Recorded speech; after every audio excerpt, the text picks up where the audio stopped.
Before I start the video, I want you to know this video will be complicated to understand, so here's what's going to happen. If you didn't know, and I'm sure most do know, there's a Roblox player named Willy that's been harassing me, that acts like a jealous boyfriend of mine online. I'm kind of fed up with his behavior, so that's why I'm making this video. To understand this, let's first go to Discord and find Willy's exact Discord account. Here we are on Discord, and this is WillingAz9's exact Discord account within my Discord server that he was once a part of. You can screenshot the account to see it's real, by the way, and compare the user from the video to his actual account. The reason I'm showing you this first is so when I explain the main point of the video, it will all come together and make sense. But as you can see, Willy has attempted to flirt and make gross sexual advances on me on the Discord app. You can see the messages front and center and see that's a Willy exact Discord account. That's Willy being a weirdo in my Discord server, and when I insulted him for his nasty comments, he actually got mad at me and started insulting me after he's seen I wasn't interested in partaking in his sexual fantasies. This is back in year 2022, and at first he was being a really creepy-ass weirdo in my Discord server, and I thought he would go away and leave me alone after I banned him from my Discord server, so there wasn't an immediate reason to suspect this guy would turn over into something darker later on. At least so I thought. Time skip from year 2022 to year 2023. So an entire year has passed, and as you can see, that's Willy exact Discord user, and what's happening is he began to do things for my attention, like making polls meant for making fun of me for my attention and sending it to my direct messages. He also began to make videos of me on YouTube for my attention as well, and as you can see, that's Willy exact YouTube channel right there. I'd also gotten emails from TikTok of Willy stalking my TikTok page. And perhaps what's most annoying is he found out that me and Ninja were together, and so he didn't really seem to approve of our relationship and got jealous because I'm hanging out with Ninja in ways that he wished I would do with him. And right when he found out, he decided to go on a revenge arch and thought it was a good idea to fake my identity as other individuals I wasn't to alleviate his own jealousy over his selfish concerns and fantasies and over a girl that was never his to begin with, which is me. And it's really ironic how he started circulating rumors after he found out I was with someone else that wasn't him, almost like Willy had a delusion that made him believe that we would end up together. Then a few months later, if you thought things couldn't get any more creepy and disturbing, someone who was in one of Willy's secret Discord servers submitted this video to me. It's basically a server that Willy and his friends made for the sole purpose of gossiping, stalking, and harassing me. If you look in the video, you can see Willy showing pictures of random women that he believes is me that actually isn't me, and fantasizing about me in the same gross sexual manner that you've seen earlier in the video when he was making gross comments. So that evidence is consistent with what you're seeing right now. And as you can also see from year 2022 to year 2023, he hasn't really changed at all, and there's a reason for that. Willy believes he can do gross things and get away with it if he says he's just joking around. That's why he never actually stops the inappropriate behavior and why he never stops the harassment. It's because he believes I'm joking excuse will excuse his behavior. He continues to go and say he's just joking around, despite no one, including the girl that he's harassing, which is me, not finding anything that Willy does as being funny or a joke. The fact he finds this as a joke is even more concerning because even my parents have expressed concern about me because of Willy actions and behavior online. I even made videos on my YouTube channel expressing concern and calling his actions out for being predatory towards me, showing a clear indication that this isn't funny or a joke, and he continues the behavior. Then if you still believe this couldn't get any more disturbing than it already is, then you haven't seen anything yet, because Willy would also make threats to hurt me in real life. And as you can see, that's Willy Discord user account right there. Then time skip to year 2024, so another year has passed, and his friends would also actually attempt to want to know where I live, like wanting my exact home IP address. He never really got my home IP address, by the way, but why would Willy Wood do all this inappropriate harassment and stalking online, then has the thought of wanting to know where I live? Why would he talk sexually about me, then make threats to hurt me and attempt to find my home IP address? Why would he track me down in the Roblox game with his friends to sexually assault me as well? That's Willy's exact Roblox account and avatar, by the way. This is because Willy is actually an online predator, and to better understand this, I've provided a video from a popular and famous YouTuber that details a similar situation to the predator behavior and harassment that Willy and his friends does. Take a look because the video starts now. What I do to her? What'd you do to her? Tell us what you did to her. Killed her. With what? A belt. This twisted predator brutally murdered his 17-year-old neighbor, who was also working for him. And as if that's not already horrifying enough, he tried to justify his actions, making it sound like he was somehow the victim. She thought she was going to seduce me and it wasn't going to happen. Think she got carried away. But it doesn't stop there. While the girl's parents were frantically searching for her, this monster had the nerve to play the role of a concerned neighbor, comforting them while he knew exactly where she was. Makes me sick.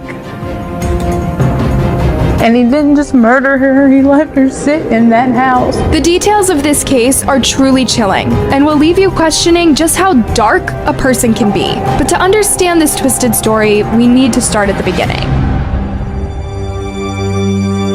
My daughter didn't deserve this. You know, we just want answers right now. We just want answers as to why. Why would you do this?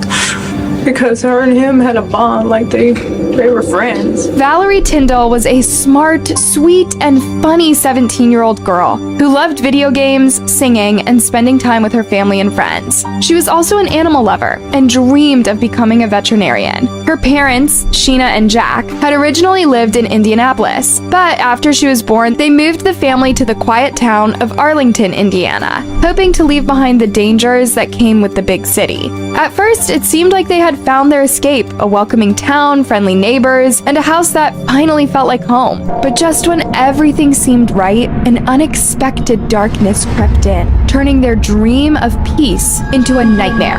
Anything else that you guys want to say? Dad? I don't know how somebody could do anything like this. Man's a monster. His wife needs to be prosecuted with her. Valerie was set to be a senior at Rushville Consolidated High School and was supposed to graduate in 2024. Over the years, she tried a few different jobs after school and on the weekends, like working at McDonald's or Domino's, but the one that she really enjoyed was doing lawn care. Patrick Scott, a 59-year-old neighbor from across the street who owned a lawn care business in Maplewood, offered her the job when she was just 15. Her main duties included riding lawnmowers, cutting grass, and traveling to job sites with Patrick. Patrick was married to a woman named Linda, and they had kids and grandkids around Valerie's age. His family seemed like ideal neighbors, friendly and supportive, and they became close with Valerie's family. Valerie would often spend time with them outside of work and was even friends with Patrick's granddaughter. She worked for him, right? They did. She worked for him, but she also hung out with his family, like his granddaughter was her friend, and we went places with them, me and him, and her and him, and family, like everybody went together. So Patrick was more than just Valerie's boss, he was a family friend, and the Tyndall family completely trusted him. However, that would be shattered in the most horrifying way.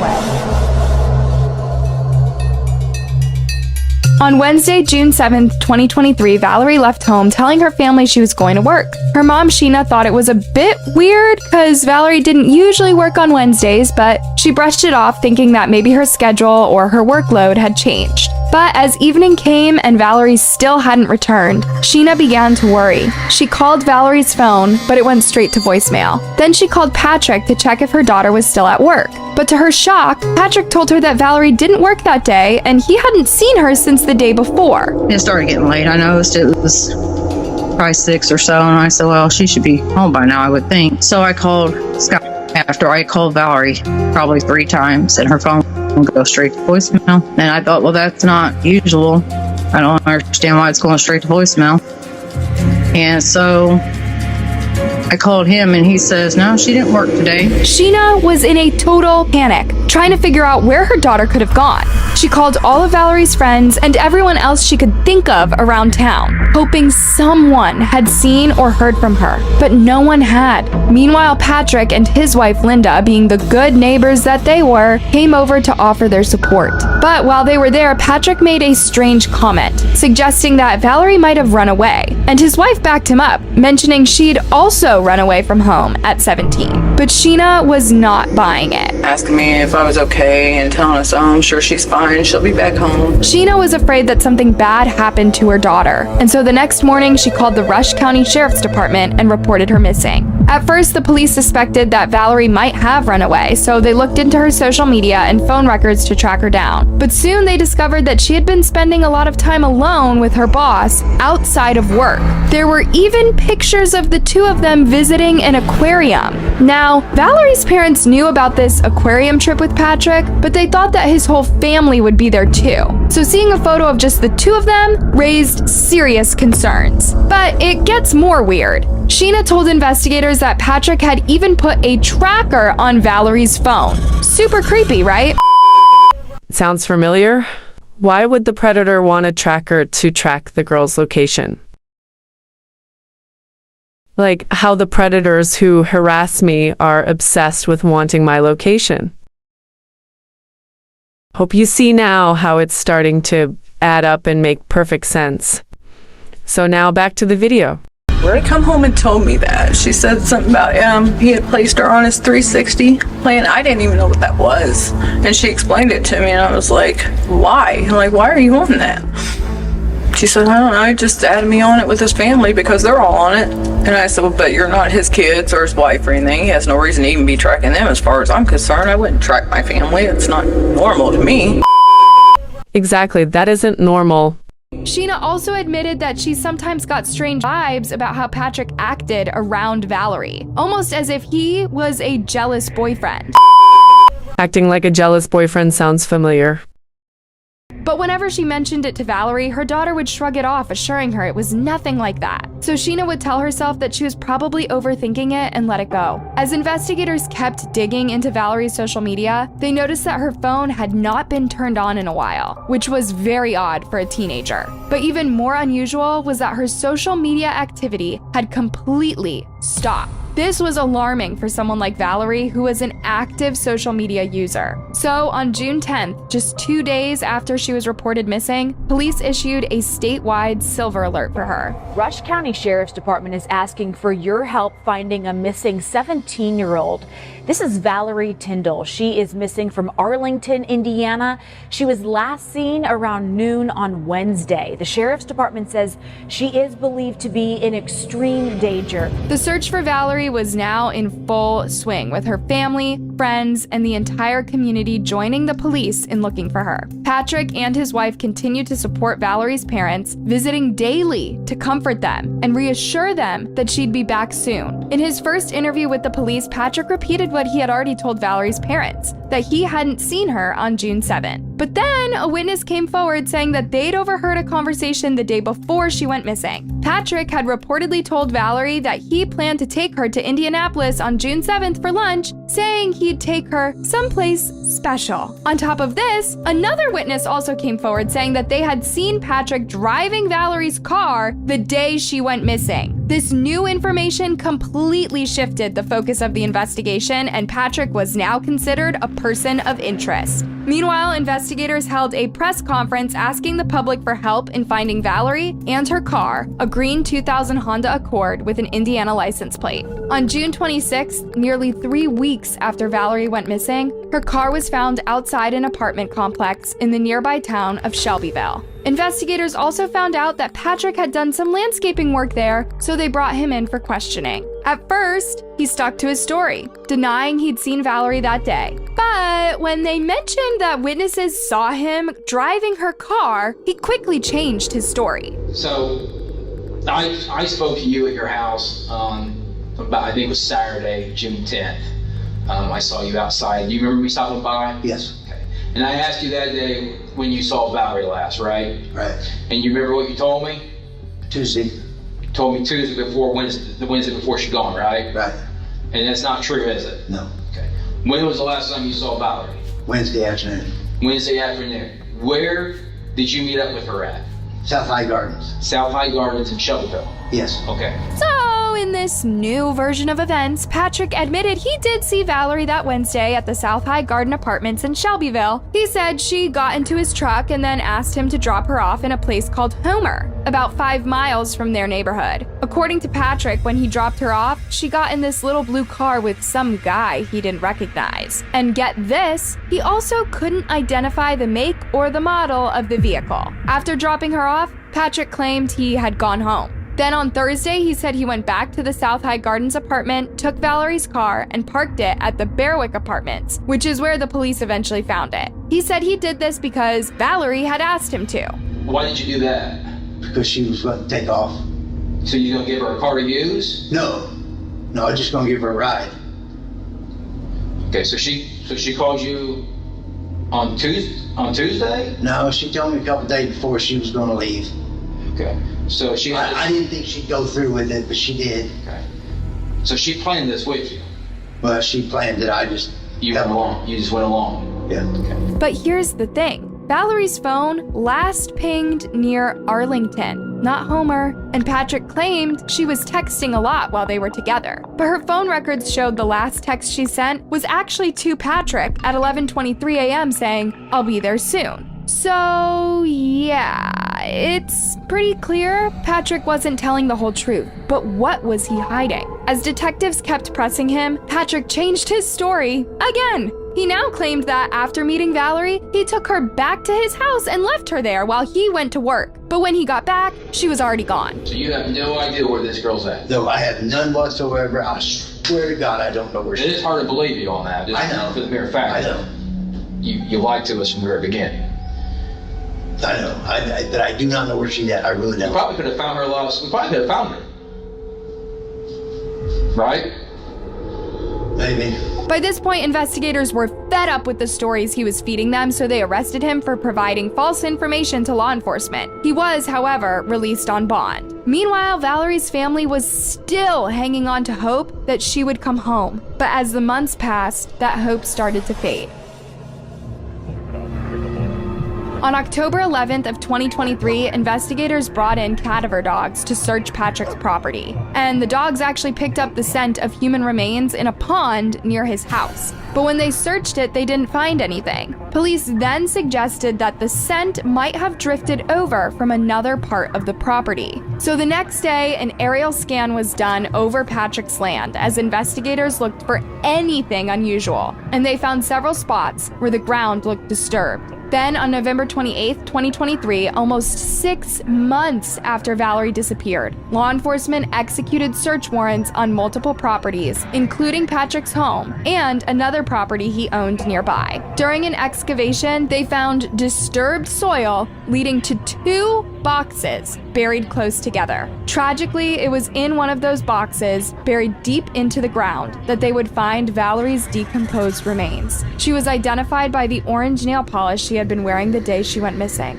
We have been working tirelessly on this case since its inception. She was going to go to college. She was accepted. And now she'll never have a chance.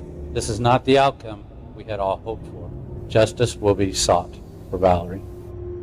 And we start first at 4 with a tragic breaking news update. After 6 months of searching, investigators in Rush County say the search for 17-year-old Valerie Tyndall is over following the discovery of a body. FBI agents, state troopers, and Rush County Sheriff's deputies were out at Scott's house, which sits about 100 yards away from where Valerie and her parents lived. A source told me that late Tuesday afternoon, investigators recovered human remains from inside a barrel buried under a pile of rubble from a garage Scott tore down a month after the girl disappeared. And Scott was arrested and charged with murder after he watched investigators search his property, specifically the rubble pile out back where the body was discovered. Process of it, he was interviewed and then they were not on site. Following this horrific discovery, Patrick had no choice but to admit to the crime. But get this, he actually tried to justify his actions. She tried to blackmail me into buying her a car. Okay, what happened? She thought she was going to seduce me and it wasn't going to happen. Things just got carried away. Well, explain that to me. What's that mean? Does Linda know about it? Okay. Nobody knows. It's your chance to tell me what happened. She tried to seduce me and I wasn't going to have it. But what happened to Valerie? That's where you're stopping. So according to him, Valerie had tried to seduce and blackmail him into buying her a car. And when he refused, he said he had no choice but to take her life. He then went into disturbing detail about what he did afterward. What did I do to her? What'd you do to her? Tell us what you did to her. Killed her. With what? A belt. Okay. And then what'd you do with it? I moved her into the office. Okay. How long was she in there? Till the next day. What did, where's the belt at? It's gone. Okay. You left her in the office till the next day. Then what happened? Then when I got home the next day, I just made that box. Okay. What about the hole? The hole was already dug. But it wasn't for that, it was because I was throwing concrete in it. So you, what room were you in when you got her? Back there by my bedroom. So you said she tried to seduce you for the car. Well, explain to me what happened. She was wanting to come on to me. Did she say she was going to get you in trouble, or? Yeah, she was going to tell everybody that I was making moves on her. And I wasn't going to have it. Okay. Just things got out of hand. Where'd the belt come from? It was mine. I had it on. You had it on? Okay. So explain to me what happened there in that room. Like, how'd you get the belt on her? I was fighting her off and I took it and threw it around her. Why were you guys fighting? Because she was trying to tried to take her clothes off. Okay. And wasn't going to do it. Okay. And then you guys got in a fight? Yeah, kind of a pushing and shoving thing right there. Okay. And then you took your belt off, and then what happened? I put it around her and I held on to it until she quit. After taking Valerie's life, Patrick told detectives that he wrapped her in plastic and tape, placing her in a homemade box, screwed it shut, and then wheeled it out to a hole in his property. Then he was asked if he'd planned this, and he said it just kind of happened. So because of the blackmail, was that your intention to kill her? To avoid the blackmail? Gonna tell everybody that I had my way with her, and that never happened. Okay. So then, was that your plan? Like, if you were going to be blackmailed, right? Right. So was that the reason? Was that the plan to kill her? No, that just kind of happened. Okay. Because she was going to blackmail you. Yeah. The reason he gave for this gruesome crime sounds ridiculous, but unfortunately, we may never fully know what happened at his house that day. However, court records do give some clues as to the timeline of when it happened. They show Valerie's phone was last active around 12:59 p.m. After Valerie disappeared, Patrick deleted several apps from his own phone, except for his Apple Health app. The app was running in the background on June 7th, and it showed a spike in his activity around 1:35 p.m., meaning his heart rate was up, likely because he was moving a lot or doing something physically intense, just about 36 minutes after Valerie arrived. What is even more disturbing is that after using the belt on Valerie, Patrick told detectives he just put it back on and went about his day like nothing happened. He even showed up at Valerie's home, pretending to be the caring friend, all while knowing exactly what he'd done. How sick is that? Makes me sick. And he didn't just murder her, he left her sit in that house. In a gut-wrenching moment of clarity, Valerie Tyndall's mom and dad, Sheena Sandifer and Jack Tyndall, broke down in tears multiple times as they spoke to me for more than an hour, going over the gruesome details in their 17-year-old daughter's murder. The way he described everything so heartlessly, there was no, it was like it was not even a human being speaking. She's worked for him for 2 years and there's no remorse at all. In March 2024, Patrick was sentenced to 57 years in prison after pleading guilty to Valerie's murder. He was also ordered to pay $10,000 restitution to Valerie's family. Valerie's case is truly disturbing. It really shows how little we know about the people living right next door. You could be living next to someone you think is just an ordinary neighbor, but in reality, They could be a predator, just waiting for their next victim. It is terrifying to think about. But what do you think about this case? And if you thought this was disturbing, just wait until you see our next video. You won't believe what's coming. Meanwhile, like, subscribe, and hit that bell button. Now, as you can see, everything from the stalking, obsession, and trying to find out where someone lives all adds up.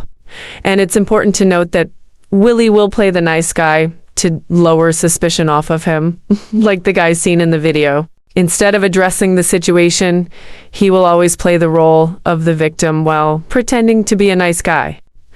Also, with all the evidence I showed earlier, he also had the audacity to accuse me of wanting his attention. I'm going to end the video here, and if you want more information, then check out the description of the video. I'm happy this video is released and the truth is out there so I can find some solace in what I had to go through. Thank you for watching and have a nice day.